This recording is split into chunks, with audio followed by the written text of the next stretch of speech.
Salut! Eu sunt Marius și astăzi voi face unboxing la jocul Ubongo Solo creat de cei de la Cosmos. Jocul este primit recent din Germania. Momentan acest joc nu se poate achiziționa în magazinele din România. Ce găsim în cutie? Un manual cu explicații în limba germană,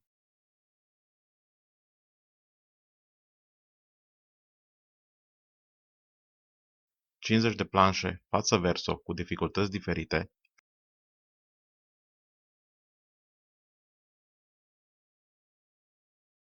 și un număr impresionant de 546 variante de joc.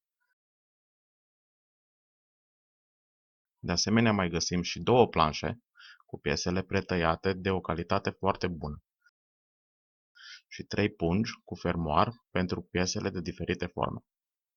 Sper că v-a plăcut acest video. Dacă da, apăsați butonul de like și abonați-vă pentru a fi informat de următoarele unboxing-uri și review-uri. Vă doresc o zi bună!